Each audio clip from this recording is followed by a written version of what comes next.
Hi everyone, I am Rama Sharma. As you know me, I am your sociology optional faculty. और guys मैंने जैसे कि आप लोगों को सबको पता है, पहली बात तो आप लोग मुझे देख नहीं पा रहे होंगे, है ना। Good afternoon to all of you. आप लोग मुझे देख नहीं पा रहे होंगे बट इट्स ओके, थोड़ा सा कैमरे में प्रॉब्लम है। बट कोशिश करेंगे अगली क्लास से हमारा इंटरेक्शन और अच्छा हो।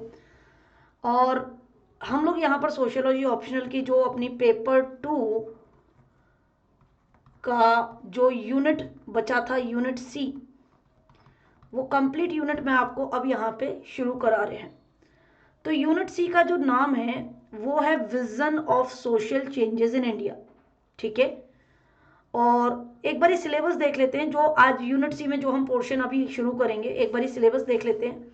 बाकी आप लोग जानते हैं कि मैं आप लोगों को अनअकैडमी पर भी पढ़ाते हूँ, Unacademy plus, Unacademy special classes, Unacademy YouTube पर भी आप मेरी वीडियोस देख सकते हैं। तो अनअकैडमी पर आप सब्सक्रिप्शन लेने के लिए मुझे फॉलो कर सकते हैं। एक तो मेरे प्रोफाइल को फॉलो कर सकते हैं जिसका लिंक आपको डिस्क्रिप्शन में मिल जाएगा। साथ ही साथ रमा लाइव ये मेरा कोड है, इस कोड का यूज़ करके आप अनअकैडमी पर मेरी स्पेशल क्लासेस को देख सकते हो।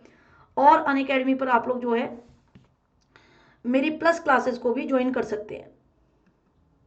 ठीक है, तो ये सारी चीज़ें आप अनअकैडमी पर ज्वाइन करके मेरी क्लासेस को वहाँ से देख सकते हो। आप लोगों के लिए जो नए बैचेस शुरू हो रहे हैं वो कल से शुरू हो रहे हैं। 2 मार्च से आप लोगों के लिए नए बैचेस शुरू हो रहे हैं। तो रमा लाइव कोड का यूज़ करके आप अनअकैडमी पर सब्सक्रिप्शन भी ले सकते हैं, जहां पर कि आपको 1 साल के सब्सक्रिप्शन पे 1 ईयर पे आपको यहाँ पे 6 मंथ्स एक्स्ट्रा मिल रहे हैं। साथ ही साथ आपको यहाँ पर बच्चों मिल रही हैं जीएस की 20 बुक्स भी। हिंदी वाले बच्चों को हिंदी में, और इंग्लिश जिनका मीडियम है एग्ज़ाम देने का उनको इंग्लिश में मिलेंगी। जो भी आप चाहेंगे आपको वो आपका इंटरेस्ट पूछेंगे कि आपको कौन सी बुक्स आपको चाहिए, हिंदी में या इंग्लिश में।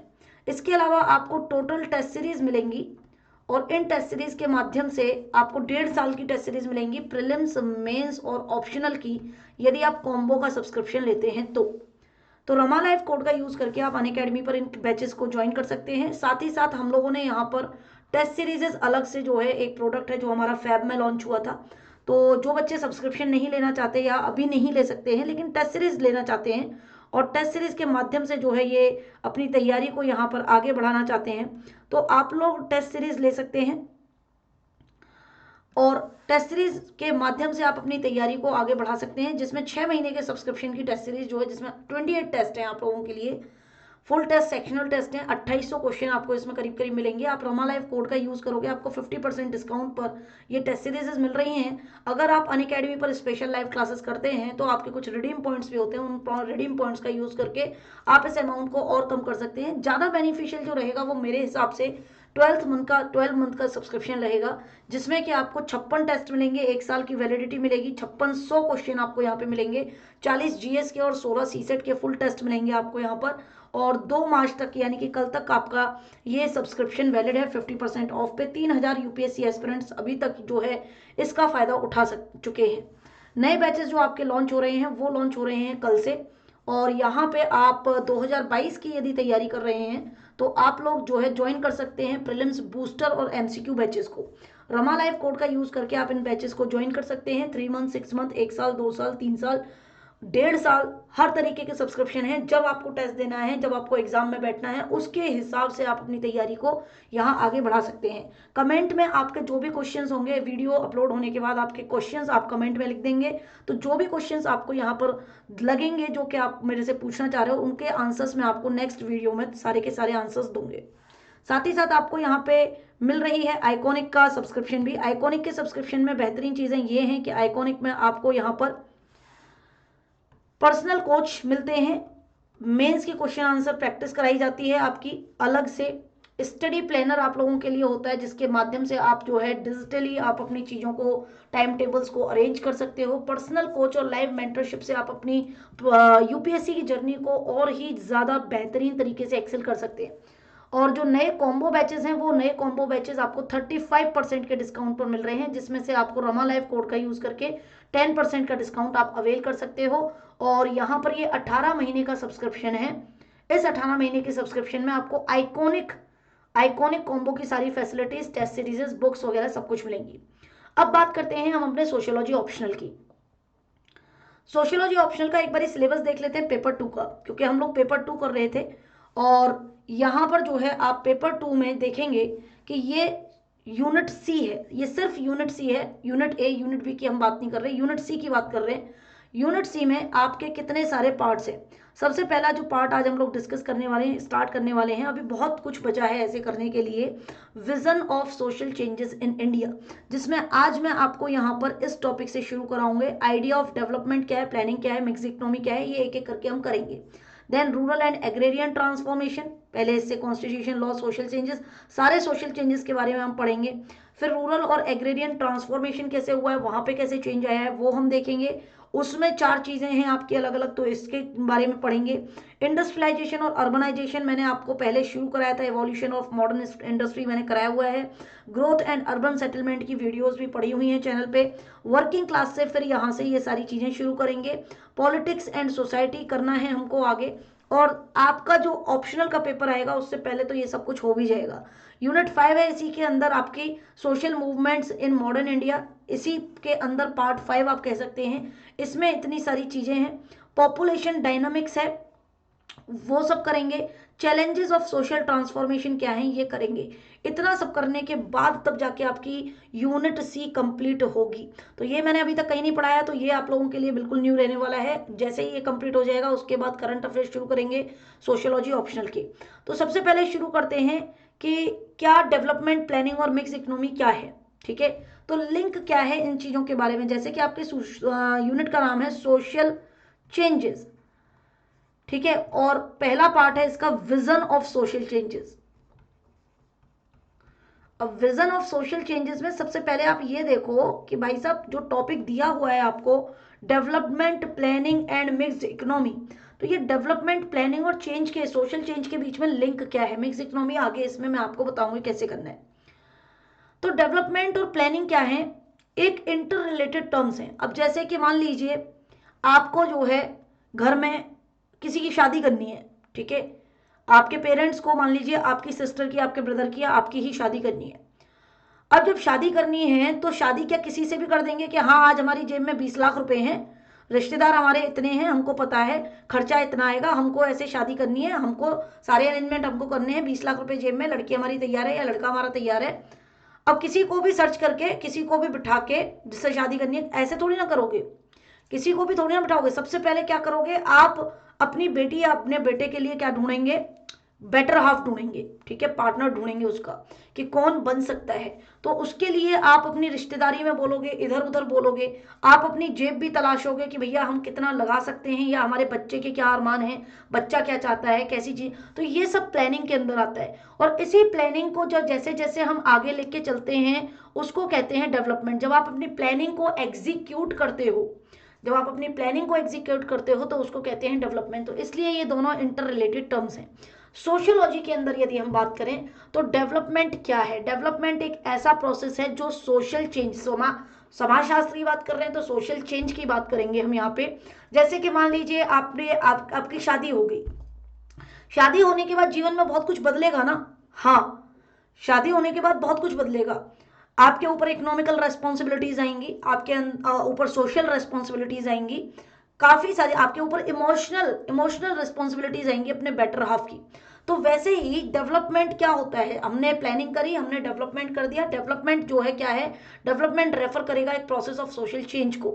ये सोशल चेंज जिसको कि आपने पहले से प्लान किया हुआ था, भाई जिसकी शादी हो रही है उसको पहले से पता होगा कि उसकी शादी हो रही है, तो कुछ अरमान, कुछ दिमाग में चीजें वो भी लेके चल रहा होगा, तो प्लान किया था। या जो डेवलपमेंट जो कि सोसाइटी डिजायर करती है, यानी कि ऐसा नहीं करोगे कि आपने शादी करी और अगले दिन से ही आप अपनी फैमिली से अलग रहने लगे। जनरली लोग करते भी हैं ऐसे, बट डिजायर्ड क्या है सोसाइटी के अंदर, सोसाइटी के अंदर जो डिजायर्ड है वही करेंगे ना, तभी समाज का डेवलपमेंट तो तभी होगा ना। आप अपने पर्सनल डेवलपमेंट की तो बात कर नहीं रहे हैं, आप कर रहे हैं समाज के डेवलपमेंट की बात। तो सोशल डेवलपमेंट ऐसे ही होगा। ठीक है, डेवलपमेंट क्या है, एक वैल्यू लेडन कॉन्सेप्ट है। इसमें आप जो है, डेवलपमेंट का मतलब ये नहीं है कि आपने आज 4 पूड़ियां खाते थे, आज आपने 6 पूड़ियां खा ली तो आपका डेवलपमेंट हो गया। ठीक है, या पहले आपके पास में मान लीजिए स्कूटी थी, आपने क्या कर लिया, आपने जो है स्कूटी बेचकर आपने कुछ दूसरी स्कूटी खरीद ली, कोई सेम ब्रांड की दूसरी स्कूटी खरीद ली, क्या वैल्यू आपने ऐड करी? स्कूटी बेच के यदि आप कार खरीदे तो समझिए कि आपने अपने परिवार में कुछ वैल्यू ऐड करी है, कुछ चाहे वो किसी सामान किसी चीज को खरीदने के बाद ही क्यों ना हो। तो डेवलपमेंट ये होता है, वैल्यू आप कितनी ऐड कर पा रहे हैं अपने लिए। जैसे कि हम आपको पढ़ा रहे हैं, अगर मैं सीधी कुत्ता किताब उठा के यहाँ पे रीडिंग करने लग जाऊं, आप लोगों ने मेरे को बहुत सारे मैसेजेस मेरे को आए, हर दिन कम से कम मेरे को 10 से 12 मैसेज आते हैं कि मैम आपने जैसे समझाया है ना वो बहुत अच्छे से समझ में आया है, हमारी फ्री ऑफ कॉस्ट जो है सोशियोलॉजी ऑप्शनल की सिलेबस हमारी तैयार हो गई। तो वैल्यू को क्या ऐड करी आपने, तो वो मैंने अपने एग्जाम्पल्स के थ्रू वैल्यू ऐड करी। प्लानिंग क्या होती है? प्लानिंग एक ऐसा सिंपल अरेंजमेंट है जहां पे आप जो भी चीज आप करना चाहते हैं, जो भी चीज आप एग्जीक्यूट करना चाहते हैं, उसके लिए आपको क्या क्या चीजों की जरूरत पड़ेगी, उसके लिए आपको कौन सी स्कीम लगानी पड़ेगी, कौन सा तरीका आप यूज कर रहे हैं, उस चीज को अचीव करने के लिए आप कितना लगा रहे हैं। मान लीजिए आपको शादी करनी है, आपको शादी करनी है एक आईएएस ऑफिसर से, तो आप आईएएस ऑफिसर ढूंढोगे, आप उस कम्युनिटी में बात करेंगे। अगर आप सेम कास्ट में शादी कर रहे हैं तो सेम कास्ट में सर्च करेंगे। अगर आप ओपन कास्ट मैरिज कर रहे हैं कि कोई दिक्कत नहीं है अपने को कास्ट की, तो आप उस तरीके से सर्च करेंगे। तो कौन से तरीके से आप कोई चीज कर रहे हो, प्लानिंग उसको कहते हैं। प्लानिंग इज एवरीथिंग, जो भी आप एग्जीक्यूशन करने से पहले हर तरीके का जो आप गणित लगाते हैं अपने जीवन में, जो कि आपके पेरेंट्स करते ही होंगे, कभी मम्मी पापा से पूछना तो वो आपको बताएंगे कि प्लानिंग क्या होती है। और प्लानिंग सोशल चेंज का इंपॉर्टेंट फैक्टर है। बिना प्लानिंग के आपकी लाइफ में कुछ चेंज नहीं होता, तो समाज में क्या चेंज होगा। तो प्लानिंग जो है वो सारे तरीके हैं, वो सारे तौर तरीके हैं, वेज हैं, मीन्स हैं, which are devised and decisions हैं, जो कि आप फ्यूचर एक्शंस के लिए लेने कर वाले हो। फ्यूचर एक्शन जो आप लेने करने वाले हो, जो आप फ्यूचर एक्शंस लेने वाले हो, उनके लिए क्या आप डिसीजन ले रहे हो, क्या आप सोच रहे हो, उन सबको कहते हैं प्लानिंग, जो कि आप एडवांस में पहले से ही करके बैठे हुए।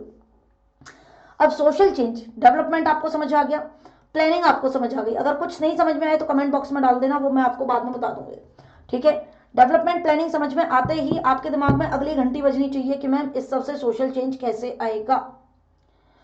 आपको पता है परिवार में एक व्यक्ति से काफी सारे लोग जुड़े हुए होते हैं, ठीक है। जैसे कि आपके पेरेंट्स से आप लोग जुड़े हुए हो, ठीक है, आपके पेरेंट्स से आपके ग्रैंड पेरेंट्स जुड़े हुए हैं, आपके पेरेंट्स के किसी भी काम से आपके रिलेटिव्स जुड़े हुए हैं, बुआ चाचा मौसी मामा सब जुड़े हुए हैं। इसी तरीके से समाज में हम लोग इंटर रिलेटेड हैं एक दूसरे से। तो सोशल चेंज कैसे आता है? आपने मान लीजिए आपने किसी का कत्ल कर दिया, ठीक है, तो क्या होगा? पूरे परिवार की बदनामी होगी, राइट। यानी कि चेंज कैसा आया? बुरा चेंज, आपने गलत किया, आपने कुछ डेवलप नहीं किया, आप और पीछे लेके जा रहे हो। तो सोशल चेंज अल्टरेशन है, अल्टरेशन यानी कि बदलाव है, जो कि समाज में किसी भी तरीके से, सामाजिक स्ट्रक्चर में या आपके सोशल रिलेशंस में किसी भी तरीके से होता है। तो ये एक न्यूट्रल कॉन्सेप्ट है। डेवलपमेंट क्या है? डेवलपमेंट का मतलब है मैम आप कुछ ना कुछ अच्छा करो, वैल्यू ऐड करो, वैल्यू एडिशन, ये डेवलपमेंट है, ठीक है।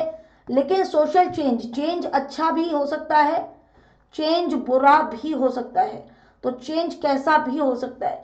मान लीजिए आज आप एक युवा हैं और किसी लड़की का, मान लीजिए गलती से आप किसी लड़की को छेड़ देते हैं, गलती से यानी कि जानबूझ के, है तो गलत काम, तो उसके चक्कर में आपकी बदनामी होती है। मान लीजिए कि आपने आपने किसी को नहीं कहना चाहिए, लेकिन आपने मान लीजिए किसी को छेड़ा, किसी लड़के ने किसी के ऊपर एसिड फेंका या लड़की ने किसी के ऊपर एसिड फेंका, क्या है? अगले की जिंदगी बदल गई, उसके पूरे परिवार की जिंदगी बदल गई। आप कोर्ट कचहरी के चक्कर काटते रहो, बदलाव आया आपके जीवन में, लेकिन क्या हुआ? अच्छा बदलाव नहीं आया। तो अच्छा बदलाव, बुरा बदलाव, दो तरीके के अल्टरेशन होते हैं। इसीलिए हम ये कहते हैं कि चेंज इज वैल्यू फ्री। अगर आप चेंज में वैल्यू ऐड कर रहे हो, दैट मीन्स आप क्या कर रहे हो? डेवलपमेंट कर रहे हो। तो हर तरीके के, all cases of social change, हर तरीके के सोशल चेंज को आप डेवलपमेंट नहीं कह सकते, क्योंकि सोशल चेंज वैल्यू फ्री होता है, लेकिन डेवलपमेंट वैल्यू एडिशन होता है। तो हर तरीके का सोशल चेंज कभी डेवलपमेंट नहीं कहलाया जा सकता। डेवलपमेंट सिर्फ वही होगा जो पहले से आपने प्लान किया है, प्लान्ड है, और जो डिजायर्ड है, जो आप चाहते हैं, प्लस जो इन पॉजिटिव डायरेक्शन है, जो इन पॉजिटिव डायरेक्शन है, वही क्या है? Planned and desired social change को आप कहते हो डेवलपमेंट। और इस तरीके से हम देख सकते हैं कि डेवलपमेंट और ये जो प्लानिंग है और ये जो सोशल चेंज है, ये तीनों अपने अपने तरीके से एक दूसरे से इंटरलिंक्ड हैं। अब बात करते हैं कि सोशल थिंकर्स इस चीज पे क्या कह रहे हैं। कि डेवलपमेंट और चेंज का क्या उनका परसेप्शन है। हर थिंकर का अपना एक अलग परसेप्शन होता है, अपनी एक अलग सोच होती है। तो जितनी भी सोशियोलॉजिकल थ्योरीज आई हैं उसमें कुछ थ्योरीज शुरुआती दौर की हैं, जैसे कि अगस्त कॉम्टे की थ्योरी, ठीक है, जैसे कि अगस्त कॉम्टे की थ्योरी, ठीक है, और भी बहुत सारे हर्बर्ट स्पेंसर की थ्योरी। तो काफी सारी अर्ली सोशियोलॉजिकल थ्योरीज हमको ये बताते हैं 19th और अर्ली 20th सेंचुरी की, जब sociology as a subject discipline area शुरू हुआ था।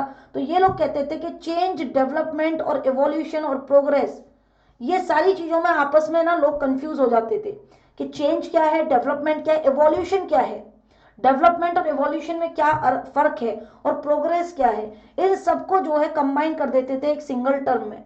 नोट्स आप यहां से अपने बना लीजिएगा, बाकी आपको नोट्स जो हैं वो मिलेंगे मेरे टेलीग्राम चैनल में। टेलीग्राम चैनल का लिंक आपको नीचे दिया हुआ है, टेलीग्राम चैनल आप ज्वाइन करेंगे और आपको वहां पे नोट्स मिल जाएंगे। मिड 20th सेंचुरी के बाद जब आपके later sociological thinkers western countries में इमर्ज हुए एज अ थिंकर्स, जब उनकी बातें, उनकी थ्योरीज लोग सुनने लगे, तो उन्होंने चेंज और डेवलपमेंट को अलग अलग व्यू से देखा, ठीक है। चेंज और डेवलपमेंट को उन्होंने कैसे देखा, मॉडर्नाइजेशन के हिसाब से। पहले इवोल्यूशन के हिसाब से देखते थे, अब मॉडर्नाइजेशन के हिसाब से देख रहे हैं। तो जैसे कि परसेप्शन हम पढ़ेंगे कॉम्टे का, स्पेंसर का, इमाइल डर्कहाइम का, मैक्स वेबर का, कार्ल मार्क्स का, सबका कॉन्सेप्शन हम पढ़ेंगे। तो सबसे पहले पढ़ते हैं, सबसे प्रथम, ठीक है, अगस्त कॉम्टे की बात करते हैं। अगस्त कॉम्टे किस तरीके से देखते हैं इन सोशल चेंजेस को, जो कि एकदम early years of sociology as a subject discipline era के टाइम के ये व्यक्ति हैं, और जिन्होंने सोशियोलॉजी का, इनको फादर भी कहा जाता है, ठीक है। तो अर्ली ईयर्स में जब इंडस्ट्रियल रिवॉल्यूशन हुआ, आप सबको पता है कि इंडस्ट्रियल रिवॉल्यूशन के बाद में दो चीजें जो है इमर्ज हुई कि आगे क्या और कैसे। तो वहां से sociology as a subject emerge हुआ है, और इन्होंने जो है बताया कि इंडस्ट्रियल रिवॉल्यूशन एक इवोल्यूशनरी प्रोसेस था। धीरे धीरे धीरे धीरे, रातों रात समाज सोशियोलॉजी सब पढ़ने नहीं लग गए थे। धीरे धीरे लोग जो है समाज शास्त्र की, समाज की जो है अध्ययन करना शुरू किया था। तो इंडस्ट्रियल रिवॉल्यूशन के बाद, इंडस्ट्रियल रिवॉल्यूशन से पहले सिर्फ कैपिटलिस्ट क्लास ही होती थी, वर्किंग क्लास की कोई सुनता भी नहीं था, देखता भी नहीं था उनकी तरफ, कोई उनकी चीजों को, उनके सोशल रिलेशनशिप की कोई बात भी नहीं करता था। उसके बाद जो है इवोल्यूशन हुआ है चीजों का। यहाँ पे इवोल्यूशन का मतलब क्या है, इवोल्यूशन का मतलब होता है धीमे धीमे कोई चीज यदि विकास करती है, ग्रेजुअल ट्रांसफॉर्मेशन और ग्रेजुअल चेंज, ठीक है। जैसे कि आप पैदा हुए थे तो आप 2 किलो के बच्चे रहे होगे, 2.5 किलो के रहे होगे, या 3 किलो के, 3.5 किलो के रहे होगे, उससे ज्यादा नहीं होगे, ठीक है। बहुत ही कम ऐसे होते हैं जो 4 किलो के पैदा होते हैं। लेकिन आज आप कितने किलो के हो, ठीक है, आज आपका शरीर विकसित हुआ है, क्या ये ओवरनाइट हुआ है, नहीं, ये ग्रेजुअल ट्रांसफॉर्मेशन है।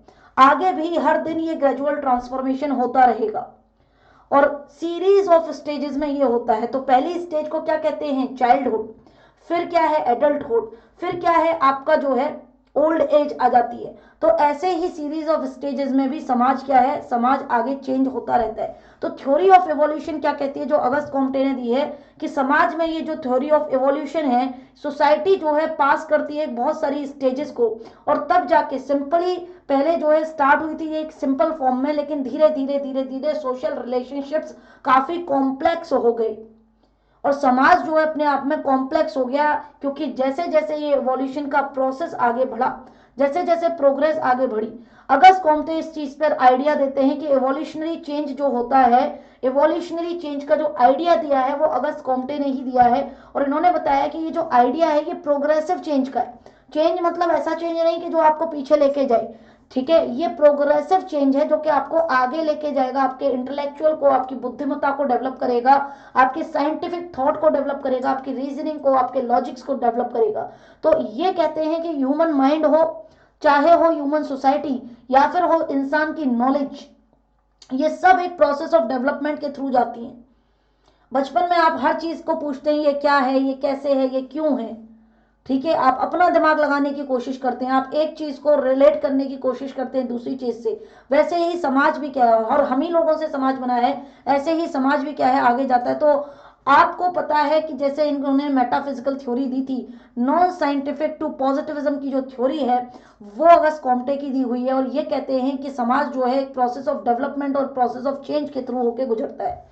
दूसरे मिलेंगे आपको हर्बर्ट स्पेंसर, कहने से ये बायोलॉजिस्ट थे पेशे से, बाद में ये थिंकर बने और इन्होंने डार्विन के सिद्धांत को काफी फॉलो किया है। हर्बर्ट स्पेंसर कहते हैं कि ह्यूमन सोसाइटी एक बायोलॉजिकल ऑर्गेनिज्म की तरह है, ठीक है। जैसे शरीर के हिस्से उनका कोई ना कोई काम होता है, हाथ का अपना काम है, पैर का अपना काम है, नाक का अपना काम है, मुंह का अपना काम है, शरीर के हर हिस्से का अपना एक काम है। तो समाज में भी समाज के हर व्यक्ति का, इंसान के समाज का भी हर किसी का अपना एक जॉब होता है, यानी कि एक अपना फंक्शन होता है। इन्होंने स्टडी करी है डेवलपमेंट की, और इन्होंने बताया कि डेवलपमेंट एक सेंस ऑफ चेंज है फ्रॉम विद इन, यानी कि ये खुद से शुरू होता है। वो कहते हैं ना, हम बदलेंगे युग बदलेगा। तो जब आप बदलोगे तभी जो है समाज बदलेगा, एक एक व्यक्ति बदलेगा तब जाके पूरा आप कह सकते हैं समाज बदलेगा। जैसे कि पहले टाइम में क्या होता था, पहले टाइम में शादी के टाइम पे लोग एक दूसरे को चेहरा भी नहीं देखते थे शादी से पहले, अब फोटोज भी देखने लग गए हैं, अब लव मैरिज होने लग गई हैं। पहले लव मैरिज बहुत ज्यादा मतलब लाइक ऑर्थोडॉक्स सोसाइटी उसको बहुत ही ज्यादा अलग तरीके से देखती थी, अब लव मैरिजेस काफी आम हो गई हैं। खैर दिक्कतें अभी भी आती हैं, लेकिन जैसे पहले हमारे भारत का कल्चर में लिव इन रिलेशनशिप नहीं था, अब लिव इन रिलेशनशिप भी मेट्रो सिटीज में आ गया है। तो धीरे धीरे कोई ना कोई इंसान एग्जाम्पल सेट करता है, फिर लोग उसको फॉलो करते हैं और ऐसे ही समाज बदलता रहता है। तो इनका कहना यह है कि social bodies are like living bodies, और इसीलिए जैसे इंसान की समाज क्या है, एक लिविंग बॉडी की तरह, जैसे इंसान का साइज बढ़ता है, इंसान का स्ट्रक्चर बढ़ता है, सिंपल से कॉम्प्लेक्स होता है, वैसे ही समाज भी सिंपल से कॉम्प्लेक्स होता है, समाज का स्ट्रक्चर भी बढ़ता है। स्पेंसर ने एक थ्योरी दी है, स्पेंसर ने बताया कि क्या एनालॉजी है between society and the organism, यानी कि समाज और इंसान, एक इंसान के एनालॉजी में, ऑर्गेनिज्म में क्या समानताएं हैं, एंड बिटवीन द सोशल और इकोनॉमिक ग्रोथ, और सोशल और इकोनॉमिक ग्रोथ में क्या समानताएं हैं। तो ये सब डेवलपमेंट की थ्योरी को अपने अपने हिसाब से बताते हैं। इन सबको मैंने आपको अलग से भी पढ़ाया हुआ है कि पूरा डर्कहाइम क्या कहता है, डर्कहाइम की एक एक थ्योरी बताई हुई है। अब डर्कहाइम क्या कह रहे हैं, डर्कहाइम कह रहे हैं कि समाज जो है, सब इवोल्यूशन की बात तो सब कर रहे हैं, डर्कहाइम कह रहे हैं कि सोसाइटी जो है इवोल्यूशनरी स्कीम से आगे बढ़ती है। इनका कहना है कि सोशल सॉलिडेरिटी यानी कि सामाजिक एकता होनी बहुत जरूरी है, और सॉलिडेरिटी से इनका मतलब दो तरीके की सॉलिडेरिटी होती है, एक मैकेनिकल और एक होती है ऑर्गेनिक। मैकेनिकल सॉलिडेरिटी यानी कि आपको कोई लठ मार के बोले कि नहीं तेरे को इसी लड़के से शादी करनी है और यहीं तेरे को अपना संसार बसाना है। और ऑर्गेनिक सॉलिडेरिटी कि आप किसी से पहली बार मिलो और उससे दिल दे बैठो, आपका जो है तार कनेक्शन घंटी बज जाए वहीं पे, ये है ऑर्गेनिक सॉलिडेरिटी। यानी कि जो खुद से बनाए हुए, जो अपने आप धीरे धीरे संबंध बनने लगते हैं, वो ऑर्गेनिकली सॉलिडेट होते हैं। और मैकेनिकल जहां पे आप अपने एफर्ट्स डाल रहे हो, आप नहीं मतलब करना चाहते हो कुछ चीजें, लेकिन क्योंकि इंसान एक समझदार व्यक्ति है, दिमाग है, तो आप सोच समझ के चीजें कर रहे हो। तो सॉलिडारिटी से इनका मतलब क्या है कि मॉरल बिलीफ्स और मॉरल आइडियाज ये डिफाइन करते हैं हम सबके बीच में एक कॉमननेस को, एक सोशल लाइफ की कॉमननेस को। ठीक है, जैसे कि मान लीजिए आपको गाने सुनना पसंद है, आपको तेज तेज गाने सुनना पसंद है, लेकिन आप ऐसी कॉलोनी में रहते हो जहां पर लोग शायद उतना लाउड म्यूजिक नहीं बजाते, तो क्या आप अगर आप समझदार होगे, अगर आपके समाज में, आपकी कॉलोनी में आपका झगड़ा नहीं होगा, सॉलिडारिटी होगी, सब लोग प्यार से मोहब्बत से आराम से रह रहे होंगे, तो आप भी नहीं बजाओगे। जैसे मेरे यहाँ पर मतलब मेरी ही गली में एक व्यक्ति हैं जिनका सबसे पहले घर है, तो वो लेके आए सोनी के बड़े बड़े स्पीकर्स और उन्होंने बजाना शुरू कर दिया। और हमारी गली में दो तीन फैमिलीज ऐसी हैं जो ओल्ड एज कपल्स रहते हैं और अकेले रहते हैं। ऑब्वियसली उनको पसंद नहीं आएगा, उन्होंने एक दिन बोला, दो दिन बोला, तीसरे दिन उन्होंने पुलिस बुला ली। ठीक है, पुलिस आई, उस दिन से आज तक जो है उनका नहीं चला है। तो कहने का मतलब यह है कि मॉरल बिलीफ्स और आइडियाज आपके क्या हैं, क्या आप अपने समाज में कॉमननेस है, एकता है कि नहीं है सोशल लाइफ में। तो सोशल इवोल्यूशनलिस्ट जो होते हैं उनके आधार से, यानी कि डर्कहाइम भी एक ऐसे ही व्यक्ति थे, इन्होंने कहा कि इंडस्ट्रियल सोसाइटी से पहले, प्री इंडस्ट्रियल सोसाइटी, लोग करते थे मैकेनिकल सॉलिडारिटी। ठीक है, इंडस्ट्रियल सोसाइटी आई तो लोग जो है ऑर्गेनिक सॉलिडारिटी की तरफ आगे बढ़ गए। पीपल वॉज इनका कहना है कि they were based on the agreement and identity among the people. Mechanical solidarity होती थी, कैपिटलिस्ट क्लास जो है काम करवाती थी और वर्किंग क्लास काम करती थी। लेकिन इंडस्ट्रियल सोसाइटी के आने के बाद ऑर्गेनिक सॉलिडेरिटी बढ़ी, यानी कि लोग खुद से करीब आए। लोगों ने जो है क्या किया, इंडस्ट्रियल सोसाइटीज के आने के बाद, इंडस्ट्रियल रेवोल्यूशन के बाद लोग जो है टॉलरेट करने लग गए रेंज ऑफ डिफरेंसेस को। पहले कोई टॉलरेट नहीं करता था, पहले आपको सबको साथ में ही रहना पड़ेगा और जो आपको लीड कर रहा है उसकी बात माननी पड़ेगी। अभी लोग टॉलरेट करने लग गए, कॉन्फ्लिक्ट्स जो हैं लोगों के बीच में होने लग गए, और वो इंस्टीट्यूशनल अरेंजमेंट्स हैं जिनके आधार पर जो है उन कॉन्फ्लिक्ट्स को सॉल्व किया जाता है। तो डिवीजन ऑफ लेबर की यहाँ पे डरखान बात करते हैं कि जैसे हर व्यक्ति का अपना एक काम होता है। हर व्यक्ति प्री इंडस्ट्रियल सोसाइटी में डिवीजन ऑफ लेबर बिल्कुल भी नहीं था, ठीक है। इनका कहना है कि कोई भी व्यक्ति कोई भी काम कर सकता था। जैसे खेत में आप जाते हो, एग्रीकल्चर सोसाइटी में डिवीजन ऑफ लेबर कहाँ होता है? होता है क्या? होता है क्या डिवीजन ऑफ लेबर?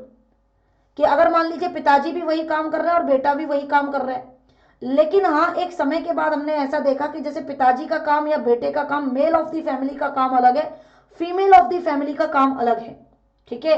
लेकिन आज भी हम ऐसा देखते हैं कई कई जगह पे कि females are also working in the same जो है आपका काम कर सकती हैं। लेकिन इंडस्ट्रीज में जब आपकी कोई जॉब डिस्क्रिप्शन आपको दिया जाता है, आपको जिस जॉब के लिए अपॉइंट किया गया है आप वही काम कर सकेंगे, ठीक है। इंडस्ट्रीज में डिवीजन ऑफ लेबर आया इंडस्ट्रियलाइजेशन आने के बाद। तो यहाँ पे हाईली स्पेशलाइज्ड और कैटेगरीज यहाँ पर बनाई गई मॉडर्न सोसाइटी में। जैसे अगर कोई डॉक्टर है तो डॉक्टर का ही काम करेगा, अगर कोई एक इंडस्ट्री में सुपरवाइजर है वो सुपरवाइज करेगा, लेकिन जो एक मशीनरी पर मान लीजिए लेथ मशीन पे व्यक्ति खड़ा है तो वो लेथ मशीन का काम करेगा। डरखाइम कहते हैं कि सोशल चेंज क्या है? सोशल चेंज एक रिजल्ट है बदलावों का, जो व्यक्ति की मॉरलिटीज के जो संबंध है ना, बॉन्ड्स ऑफ मॉरलिटीज में जो चेंजेस आए हैं उन्हीं का रिजल्ट है। और इसी को कहते हैं सोशल सॉलिडारिटी, कि ये जो व्यक्ति की सोशल सॉलिडारिटी चेंज हुई है, मैकेनिकल से ऑर्गेनिक हुई है, तो उसी को कहते हैं सामाजिक चेंज। इन्होंने बोला है कि ये एक प्रोसेस है सोशल एवोल्यूशन का, इंसान धीरे धीरे इवॉल्व होता है और संबंध भी उसी तरीके से बढ़ते हैं। तो अल्टरेशन यानी कि जो बदलाव है in the modes of functioning of society, कि सोसाइटी आपकी किस तरीके से फंक्शन कर रही है, उसमें जो भी बदलाव आते हैं as organic solidarity whole could be studied scientifically. इनका कहना है कि इसको साइंटिफिक स्टडी करी जा सकती है। इनका कहना यह भी है कि यहाँ पर प्री इंडस्ट्रियल सोसाइटी में बेटा highly specialised, in pre-industrial society while it is highly specialized and categorical in modern society, ठीक है। इन्होंने कह रहे हैं, ये कह रहे हैं कि यहाँ पे आप स्टडी कर सकते हो फंक्शन ऑफ सोसाइटी को, और हाईली स्पेशलाइज्ड और कैटेगरीज के हिसाब से आप स्टडी कर सकते हो। डरखाइम कह रहे हैं, इसको काट दीजिएगा, डरखाइम कह रहे हैं कि डरखाइम ने एक्सप्लेन किया है कि सोशल चेंज क्या है। सोशल चेंज एक रिजल्ट ऑफ चेंजेस है, बहुत सारे छोटे छोटे चेंजेस होते हैं, उनका एक बड़ा रिजल्ट है। इन्होंने कहा है कि यहाँ पे आप चीजों को आगे और लेके जा सकते हो। Development and change as modernisation जो कहने की कोशिश कर रहे हैं, तो development and change as modernisation क्या होता है, यहाँ पर हम बात करेंगे कि अपने पास दो व्यक्ति हैं यहाँ पे, ठीक है, जिनकी हम बात करने वाले हैं। एक है उसमें से विल्बर्ट मूर, इनके बारे में आपने पढ़ा होगा, मूर का सिद्धांत 1951 में। इन्होंने बताया कि social change as total transformation है, समाज का चेंज यानी कि पूरे के पूरे समाज का चेंज। ट्रांसफॉर्मेशन है ये टोटल, जिसमें कि ट्रेडिशनल समाज या जो एक प्री मॉडर्न सोसाइटी थी वो मॉडर्न सोसाइटी में बदल जाती है। एक मॉडर्निटी के पहले प्री मॉडर्न सोसाइटी जो पहले मॉडर्न नहीं थी वो किस में बदल जाती है? मॉडर्न सोसाइटी में। मॉडर्न सोसाइटी में कैसे बदलते हैं आप? जैसे कि आप मान लीजिए टेक्नोलॉजिकली एडवांस हो गए, टेक्नोलॉजिकली आप एडवांस हो गए, ठीक है। जैसे कि आप यहाँ पे जनरली आप एडवांस्ड और इकोनॉमिकली प्रॉस्पर हो गए, और ये सारी चीजें आप पॉलिटिकली स्टेबल हो गए। तो जब आप ये सब चीजें करेंगे, टेक्नोलॉजिकली एडवांस होंगे, इकोनॉमिकली प्रॉस्पर होंगे, पॉलिटिकली स्टेबल होंगे, दैट मीन्स कि आप क्या हो रहे हैं? डेवलप हो रहे हैं। जिस जगह पॉलिटिकली स्टेबलाइजेशन नहीं होगा वहां पर डेवलपमेंट नहीं होगा। तो ये डिस्क्राइब करते हैं कि एक मॉडर्नाइजेशन के लिए यहाँ पर ये डेवलपमेंट को, चेंज को एज मॉडर्नाइजेशन देखते हैं। इनका कहना है कि जनरल कंडीशन क्या है, इंडस्ट्रियलाइजेशन क्या लेके आया है हमारी लाइफ में? इंडस्ट्रियलाइजेशन हमारी लाइफ में मॉडर्नाइजेशन ही तो लेके आया है।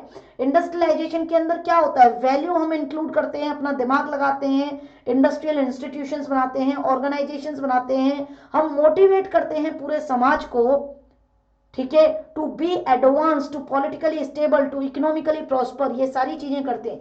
तो इनके हिसाब से डेवलपमेंट और सोशल चेंज मॉडर्नाइजेशन है। मॉडर्नाइजेशन थ्योरी भी दी है इन्होंने, जहां पर ये कहते हैं कि डेवलपमेंट तभी हो सकता है किसी समाज के अंदर यदि पूरा का पूरा समाज सेम पैटर्न को फॉलो करे और उसका जो एंड रिजल्ट आए वो एंड रिजल्ट ऑफ डेवलपमेंट क्या हो। According to the modernisation theorist end result development का क्या होना चाहिए, समाज के अंदर प्रॉस्पेरिटी होनी चाहिए, समाज के अंदर पॉलिटिकल स्टेबिलिटी होनी चाहिए, उसी समाज को आप डेवलप समाज कह सकते हैं, अन्यथा नहीं कह सकते। एक और व्यक्ति हैं जिनकी मैंने आपसे कही थी कि दो लोग हैं जो कि डेवलपमेंट को देखते हैं एज द मॉडर्नाइजेशन, ठीक है, उनमें से दूसरे व्यक्ति का नाम है डेविड मैकक्लेलैंड। 1961 में इन्होंने बताया, मैक्स वेबर की तरह ही ये भी यही कहते हैं, ये भी एम्फेसाइज करते हैं इंटरनल फैक्टर्स पे। जैसे मैक्स वेबर कहते हैं कि इंसान का खुद की वैल्यूज, खुद के मोटिव्स जो हैं होने चाहिए डेवलप करने के, ताकि वो क्या कर सके, अपॉर्चुनिटीज को गैदर कर सके, अपॉर्चुनिटीज को गैदर कर सके और उन अपॉर्चुनिटीज को शेप कर सके और अपनी जो है किस्मत बना सके। अपॉर्चुनिटीज से क्या करे, वो अपनी क्या करे, शेप करे अपनी डेस्टिनी को। तो ये भी यही कहते हैं कि यहाँ पे प्रोग्रेसिव वही हो सकता है, डेवलप वही कर हो सकता है जो कि अपॉर्चुनिटीज को तलाशे, अपने इंटरनल फैक्टर्स को जो है, अपने वैल्यूज को, अपने मोटिव्स को रीशेप करे। जो बैकवर्डनेस की प्रॉब्लम है वो तभी दूर हो पाएगी, पावर्टी तभी दूर हो पाएगी जब आपके अंदर कुछ वैल्यूज होंगी, कुछ आपके अंदर एक्स फैक्टर होगा, जो कि हर व्यक्ति के अंदर होता है, कुछ ना कुछ तो होता ही है। आपका उस एक्स फैक्टर से रिलेटेड कोई मोटिव होगा लाइफ में, फिर आपको जैसे ही उसके रिलेटेड कोई अपॉर्चुनिटी मिलती है आप उसको तुरंत पकड़ लेंगे और अपनी डेस्टिनी खुद बनाएंगे, अपनी किस्मत खुद लिखेंगे। तभी आपकी पावर्टी, मेल न्यूट्रिशन, बैकवर्डनेस सब खत्म हो जाएगी, ठीक है। चाहे आपकी थॉट जो है ट्रेडिशनल हो चाहे नॉन ट्रेडिशनल हो, लेकिन आपको ये काम तो करना पड़ेगा। और जब हर व्यक्ति ये काम करेगा तब पूरा समाज बदलेगा। देयरफॉर इसके लिए क्या चाहिए, इंसान को एजुकेशनल प्रोग्राम्स चाहिए, इसके लिए टेक्निकल सहायता चाहिए, तभी आप जीवन में कुछ अचीव कर सकते हैं। एजुकेशन नहीं होगी तो आप पावर्टी और एजुकेशन, मतलब लैक ऑफ एजुकेशन यानी कि इलिटरेसी और पावर्टी एक ही गाड़ी के दो पहिए हैं, दोनों साथ साथ चलते हैं। और यहाँ पे बैकवर्ड एरियाज का डेवलपमेंट तभी हो सकता है जब एजुकेशनल प्रोग्राम और टेक्निकल एड्स इनको मिलेंगी। यानी कि मैकक्लेलैंड का कहना है कि idea of the need of for achievement, किसी व्यक्ति को अचीवमेंट की जरूरत क्यों है, इस चीज का आइडिया ही किसी व्यक्ति को मोटिव कर सकता है, किसी व्यक्ति को एक फोर्स कर सकता है अपने जीवन में कुछ करने के लिए और समाज को बदल के रख देने के लिए, सोशल चेंज लाने के लिए। और यही इंडस्ट्रियलाइजेशन ऐसा ही एक प्रोसेस है जहां पे आपको ऐसी टेक्निकल एड्स दी गई जिससे बाद में क्या आया, सोशल चेंज आया। क्योंकि इंडस्ट्रियलाइजेशन होंगे तो तरह तरह के प्रोडक्ट्स बनेंगे, तरह तरह के प्रोडक्ट्स बनेंगे, लोगों की लाइफ आसान होगी, लोगों की लाइफ आसान होगी तो लोग और ज्यादा इंडस्ट्रियलाइज, मतलब माइंड लगाएंगे अपना चीजों को सॉल्व करने की तरीके से, उस तरीके से चीजें करेंगे। ऐसा नहीं है कि सिर्फ चर्च पे, भगवान पे, अल्लाह पे पूरा का पूरा क्या करेंगे, फोकस हो जाएंगे और उनके ऊपर सब कुछ छोड़ देंगे। तो यहाँ इंसान अपने दिमाग का इस्तेमाल करेगा। ये कंक्लूड करते हैं कि मॉडर्नाइजेशन या फिर डेवलपमेंट, दोनों को ये एक ही चीज बोल रहे हैं, या तो मॉडर्नाइजेशन कह लो या डेवलपमेंट कह लो। ये तभी अचीव किया जा सकता है जब आप जो है एक प्रोसेस में हो, जो प्रोसेस क्या हो, आपके डिफ्यूजन ऑफ कल्चर का, आइडियाज का और टेक्नोलॉजी का। यानी कि आपका कल्चर प्लस आपके आइडिया और उसमें डाल दो थोड़ा सा टेक्नोलॉजी का तड़का। और टेक्नोलॉजी का तड़का कैसे डालोगे, जब आप एजुकेटेड होंगे, ठीक है, लिटरेट होंगे, तब जाके क्या आएगा, मॉडर्नाइजेशन अपने आप आ जाएगा। अब इस थ्योरी के कुछ लोग क्रिटिक्स भी हैं। जो मॉडर्नाइजेशन थ्योरी है डेविड मैकक्लेलैंड की, उसके एक व्यक्ति हैं एजी फ्रैंक, ये क्या कहते हैं, ये क्रिटिसाइज करते हैं। 1961 में मॉडर्नाइजेशन थ्योरी आई थी और 1967 में इनके क्रिटिक्स आ गए थे। एजी फ्रैंक कहते हैं कि यार ये जो मॉडर्नाइजेशन थ्योरी है ना, ये इनएडिकेट है, ये सही नहीं है। क्यों? क्योंकि ये it is inadequate from the policy point of view. क्योंकि ये कहते हैं कि ये थ्योरी फेल हो जाती है टू डिफाइन दी, ये काट देना, ये कुछ गलत ही लिख के है, ठीक है।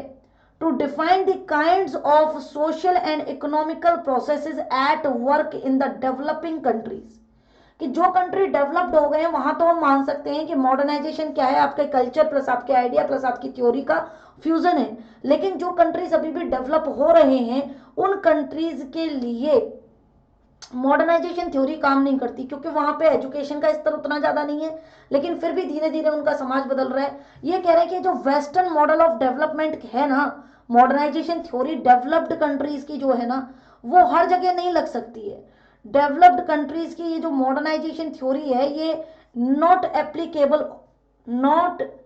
एप्लीकेबल एवरीवेयर, ठीक है। हर जगह जो है एप्लीकेबल नहीं हो सकती है, स्पेशली डेवलपिंग कंट्रीज में नहीं हो सकती है। तो ये एजी फ्रैंक साहब कहते हैं कि it is not necessary that development would occur in all societies if they adopt the economic policies and the parliamentary democracy on the pattern of the west. जैसे कि आप देखो कि हमने खुद अपने देश में 1947 में पार्लियामेंट्री सिस्टम जो है हमारे यहाँ आ गया है ना, भारत में आ गया पार्लियामेंट्री सिस्टम, साथ में पाकिस्तान में भी आ गया था पार्लियामेंट्री सिस्टम। क्या हम आज हमें 75 साल से ज्यादा होने वाले हैं, ठीक है, हो चुके हैं ऑल्दो, कि क्या हम डेवलप हो गए इन 75 साल में? बिल्कुल एकदम डेवलप्ड कंट्रीज के बराबर, वेस्टर्न कंट्रीज जितने। क्या हमारे यहाँ इकोनॉमिक पॉलिसीज नहीं आई? क्या हमारे लिए पार्लियामेंट्री डेमोक्रेसी नहीं आई? क्या आपके पाकिस्तान में डेमोक्रेसी नहीं है? पार्लियामेंट्री डेमोक्रेसी तो वहां पर भी है, इकोनॉमिक पॉलिसीज तो वहां पर भी आती हैं। क्या पाकिस्तान डेवलप हो पाया? लेकिन मैम हम पाकिस्तान से ज्यादा डेवलप हैं, तो कुछ और भी फैक्टर्स रहे होंगे जो कि हम वेस्टर्न कंट्रीज जैसे नहीं बन पाए, लेकिन पाकिस्तान से ज्यादा डेवलप है। और पाकिस्तान हमारे साथ ही आजाद हुआ, इसी देश से एक पार्ट बना, लेकिन वो उतना डेवलप नहीं है। तो यानी कि इकोनॉमिक पॉलिसीज और पार्लियामेंट्री डेमोक्रेसी के अलावा कुछ तो चीजें और हैं जो किसी कंट्री की डेमोक्रेसी को बताती हैं। तो इस सवाल का जवाब जो है हम अगले सेशन में देखेंगे, फिर ऐसी क्या चीजें हैं जो कि किसी कंट्री की डेमोक्रेसी के बारे में बताती हैं। और इकोनॉमिक पॉलिसीज के अलावा प्लस पॉलिटिकल स्टेबिलिटी के अलावा ऐसा क्या है जो आपको डेवलपमेंट की तरफ लेके जाता है? पॉलिटिकल स्टेबिलिटी प्लस ऐसा क्या है जो आपको लेके जाता है डेवलपमेंट की तरफ? तो इसका जवाब हम देंगे आपको अगली क्लास में। टिल देन सेशन को लाइक कीजिएगा, अगर आपका कोई भी सवाल है कमेंट कीजिएगा, शेयर जरूर करना बिल्कुल अपने फ्रेंड्स के साथ। जो भी पहला व्यक्ति आता है जिसने सब्सक्राइब नहीं किया है, सब्सक्राइब करिएगा चैनल को। और पीडीएफ आपको तभी मिलेंगे जब आप चैनल को सब्सक्राइब कर लेंगे और टेलीग्राम को ज्वाइन कर लेंगे, ठीक है। इसके अलावा मैं आपसे कुछ नहीं मांग रहे, फ्री ऑफ कॉस्ट है। जैसे मैंने पूरा सोशियोलॉजी पेपर 1 पढ़ाया, वैसे ही सोशियोलॉजी पेपर 2 जो मेरा आपसे एक वादा था वो हम अभी कंटिन्यू कर रहे हैं।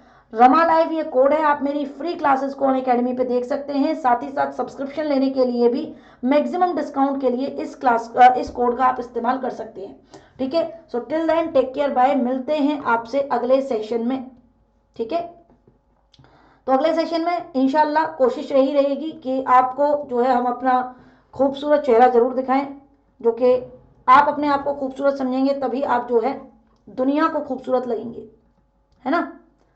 चलो अब ये कहाँ से, एक तो ये मैकबुक में मेरे को पता नहीं चल रहा है,